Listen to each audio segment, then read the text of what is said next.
Okay, so this is what you start with when you want to convert a tub to a shower.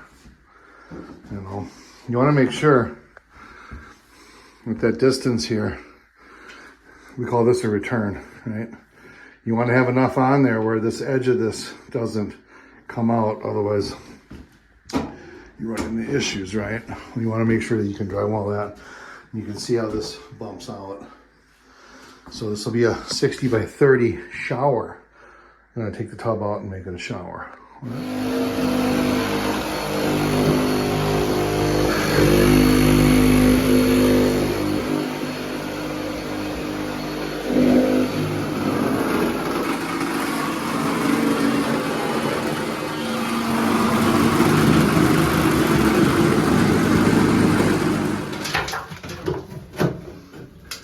He's working up there. I'm working down here. You just chunk it out, piece it out.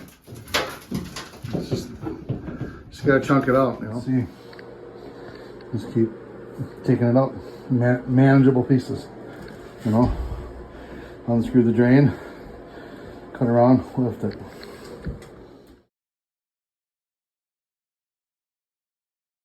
You can see Henry is, we got everything cleaned up and vacuumed up. Now he extended the water lines. We're going to use PEX on this one. So he converted from copper to PEX.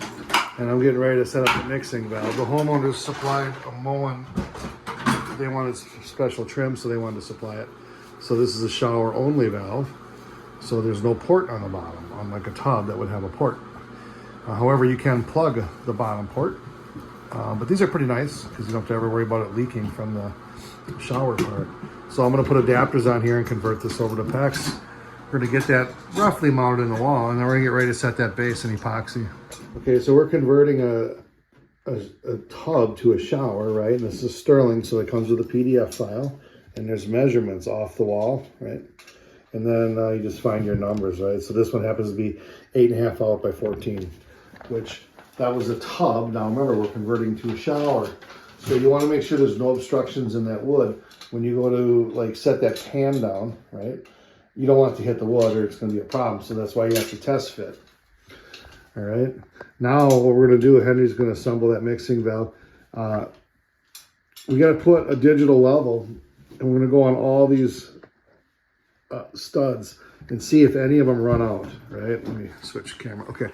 If it starts tilting in, let's just say this tilts in this way toward me. Well, that becomes my limiting factor. So that has to get drawn in and the tub has to come out, right? Because we're not going to fix the home. That's not our purpose. Our purpose is to get the tub in. That tub has to be on the money, plumb level, and square to the world. The base and 3 walls. And it fits like kind of like a puzzle. So if this is not perfect, the walls will not work and you're going to be in a big, big pickle. So this is probably the most important step. Now you can see where this wood is here, right? That distance is 28.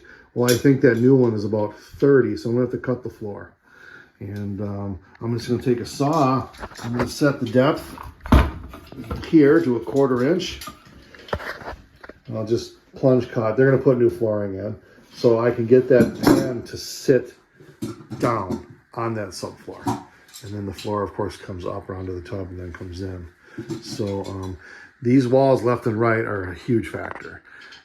I mean, a lot of times these things they're definitely out of plumb. What some people call level, but that's actually plumb, right? Vertical. So when it's up like that, you will not be able to put your tub together. So we have to find out the limiting factor, which one sticks out the highest, up or down on both sides, and then put that tub kind of in the middle and then work with it. So this is a German level called the Stabila, and it's digital. It's extremely accurate. So if you look, see how it's, I mean, that's 90 degrees. I mean, that is perfect, right? Well, if I go over here, right? Now you look at this, 89.9. So I gotta like take this off the wall. So let's take a look. And I'll read the level. So right there, this is gonna be about, right there, about an 1/8 inch gap. I gotta count for that. Which means, if this is level and that's going in, I want the tub to go this way. If anything, I want to measure this opening. It's probably going to be pretty tight. if this stud came out, I would literally have to cut the stud, you know, or you just take a kerf of a saw and kind of bleed a section out so that lip can catch it. It'll make sense a little bit later, but that's how we think. So Henry's hanging those lines up now, get them out of the way, and we're gonna cut that floor. You can see I set the depth of that, right? Just sticking out. Remember, I don't want to cut subfloor. I want to cut the floor. Plus, there's just like a 1/4 inch thin piece of Luan, right? Which is a surfacer. It's a smooth surfacer that they use for vinyl. So, Henry, why don't you go ahead and cut that?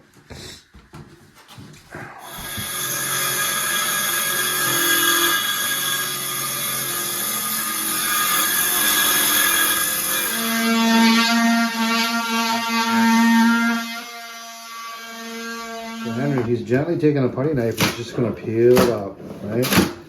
See how it just cracks off, and we did not cut into the subfloor. It's just enough, and you can see the fragments. See where it broke?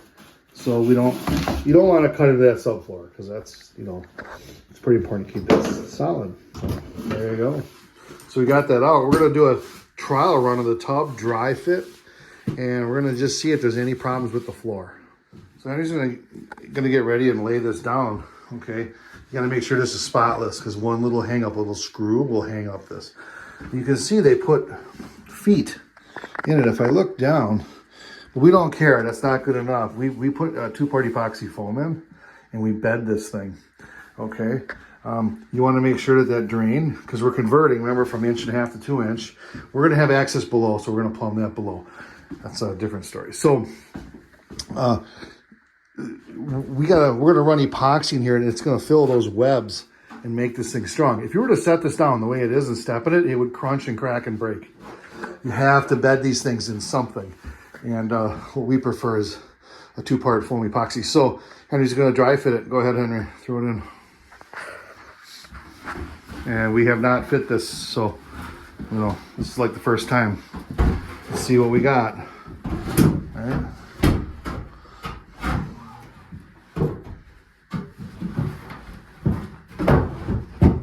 So Henry, it looks like it's catching. Yeah. Nice and easy. Want me to help you lift? See that wall? We could. There you go. There you go. There you go. Now, what we're going to do is, hey Henry, grab that level. So we're going to put a level across here, and then on the sides to see what we need to do. Because when I pour that epoxy, I can hold a corner up if I want, right? So put the light on that thing.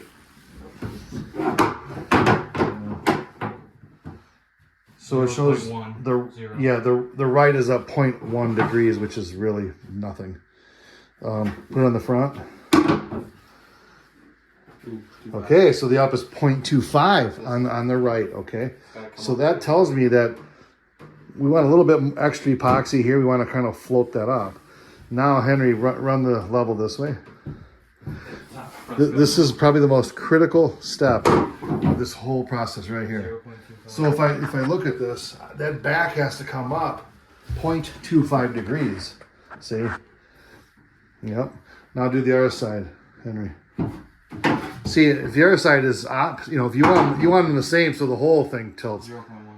Yeah, so that one's pretty close. So we got to do a little adjusting as we set it in epoxy. So we're going to pour liquid epoxy in here. We're going to get ready with drill, clips, everything. We're going to set this thing gently in there and start screwing it to the sides and hold this thing level while that epoxy kind of expands and creates a bed. All right? Okay, so what we did discover with the digital level was this wall right here is out of plumb. That top kicks in. So if I were to set this all the way this way, I would have a back wall that kicks this way, which means I can't get my sidewalls in, and you can't do that. Henry, slide that forward. See how there you go. So we're gonna leave it off the back of that wall, right? A little bit. That allows us the freedom to bring that back wall level, right, or plumb.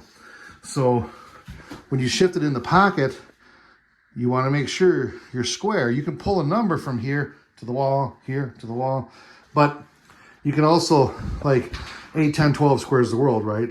Pythagorean theorem. You can measure a triangle in multiples of that triangle and square it to a wall. Like this comes out here. We're not too concerned. This would be a main flat wall. So you really want to make sure this is 90 degrees to this wall. Okay? And so we're just playing with those numbers. We're trying to figure out like where do we shift this? I'm telling you right now, this is the tightest jigsaw puzzle ever, putting these wall pieces in. If this is not figured out, this whole thing fails. So that's what we're doing. Henry's putting in the drain, he's siliconing that down. Okay. Now, in between the feet, I drew a grid on the floor. See the black lines? So I want epoxy to go in between the feet. Remember, it's going to expand. Okay, so there's 4 layers of that. And then when you enter, you're probably going to enter from the back, towel rack here, very normal. You come in, right? And the shower's on to the right, so you're going to enter this way. So this is going to be a path of standing. And then there's a black line here. Most people stand right about there when they shower. So I need to make sure I hit that with epoxy, and you're going to see that coming up shortly. Hey, Henry. Yeah. Stop for a second. So these things are injection molded fiberglass, a product called Vicryl. Kohler's had this since the 70s. But there's flashing in the molding process, so he's taking a file and he's hitting it down before he does that because it's really loud. This is foam epoxy, and you bust the bag and it mixes and it really expands. You have about 15 seconds before you have to cut this thing, or the thing just goes boom. And it can kind of explode on you. So we're going to take 2 of these things and pour them on the lines, set this thing. We're going to get ready with these tabs, right? So these things, Sterling's comes with these tabs. You bust them apart. This goes on the edge and it lines up right with the stud, and you put a screw on there. And the idea is to hold this thing just where you need it, all right? So it's really hard for me to hold the camera while mixing because, like I said, I got 15 seconds. So this is a really quick thing. And as soon as I set this down there, the levels go on there. And I mean, we have very limited time to get this right. If this is done wrong, these walls don't clip in. If it's done right, these walls clip in under 3 minutes. Okay? So Henry's pouring on those lines, right? It's liquid, it goes down like water, but it expands like mad. Okay. And we suspended this above using a couple screws just because, don't get it too close to the floor, right? Here. But hurry up, it's going to start expanding. Get those lines, remember where people stand there? Yeah. Right in through here. It's really critical, yeah. That's fine. Get it in there, yeah. Okay. Yeah. Okay, we're going to unscrew this and drop it. That's on the money, 0. Let me tell you, that last minute that we spent trying to get this was crazy. So he's putting those tabs in now. And we're going to set this thing. We just pinned it with some screws to hold it because this floor is not level. Okay, so he's putting those in. We're leveling the sides, the back. We brought it forward a little bit, right? So that's what we're working on. This is the hardest part. Once that's done, the rest of it. He's putting those clips in, right? The pan has a natural taper. And this, if you put your hand on it, it's hot. Because 2-part epoxy is exothermic, so it generates heat as it expands, right? So you don't want to step in it, you don't want to push it, you don't want to touch it, because then once it's done expanding, then it goes through the 3rd stage of hardening. And it's been my experience, this works great. This was actually introduced to me by an electrician, my brother-in-law. I used to use mortar and plaster and things, and then I forget why he mentioned this for putting in mailboxes, and I thought to myself, God, what if we do it on tubs? And it's the best product for it ever. So started using it, and I've done a lot of these with it, and 100% success. So it's been good. So now we're going to start dialing in the back wall. Okay, so this is that back wall. Okay, and I can tell you from experience, doing lots of these, corners are where you're going to find stress cracks. So you always unbox this stuff and look for every defect. Sometimes there's voids. It's rare anymore. Kohler's really got their quality under control on these. But you'll see corners that get bashed and you'll see a stress crack. So you want to look at all 4 corners. So we're going to grab this thing. Henry on one end, me on the other. We're gonna carry this thing up and clip it into place in the back. And because we did the work of leveling and squaring, should be a good fit. Okay. You can see it's touching, it's not lifting. See how it's touching right on the corners. So those tabs are in. There's little tabs at the bottom so it can't move. And it's cupped so there's no leaks. It's a genius system. Let me get up. Oh. So if I look at the wall, see? Now the next, see how we got a little bit of movement, which we want, because we're gonna put a level on there, see? We're gonna make sure that's nice and plumb. So this piece drops in because we got a keyway at the bottom and these slots. So this is gonna bunk inside, okay? Looks good, man. Nice. Okay, so this one comes up. Make sure you have clearance, right? It comes up, over, clips in. So those sides lock in and the tabs at the bottom. And that's a real tight joint. I wanna make sure that top is flush. Right down there. So this meets this nice and flush. And yeah, so stand back. All right. Now it's really a solid unit. And now that this whole base is epoxied, like an elephant can walk on it, it'll be really solid. So we're gonna do some measuring, drill a hole for the mixing valve, and we're raising the shower head height, right? So block up there, shower head, block here for the mixing valve, get that depth right. Drill the hole, set the panel, go down below and hook up the trap, fire up the water. Done. Okay, as you can see, the mixing valve is in, right? It's loosely mounted on the board. He's gonna hook it up, shower head is in and good on that block. Do not step in the tub, even though it's probably getting close to cure. I don't care, you don't wanna put any pressure in there because it's not a spring. If that's not cured, it's not gonna come back up. If you press on it, it's gonna stay there. You know? So anyhow, he's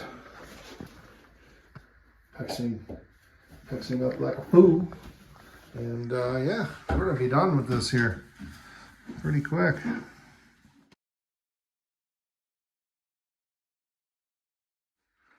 Okay, trim is on. Obviously you're gonna do drywall, this is just temporary. Gotta fix all around there, but it's all clipped in. Okay, so let's go across that apron.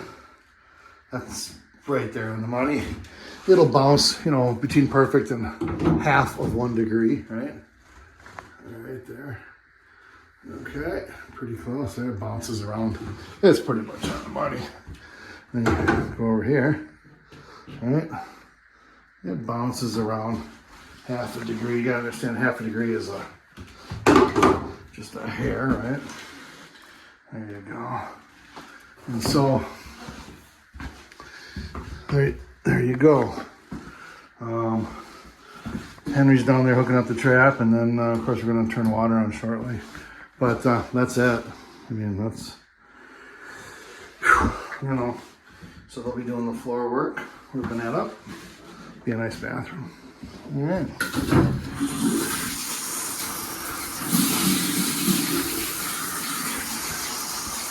A little bit of water running. Yeah.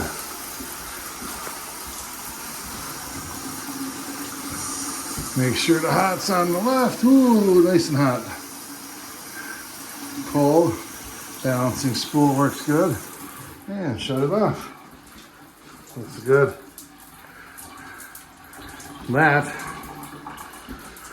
how we do it. I actually got four of these this week after this, so busy week.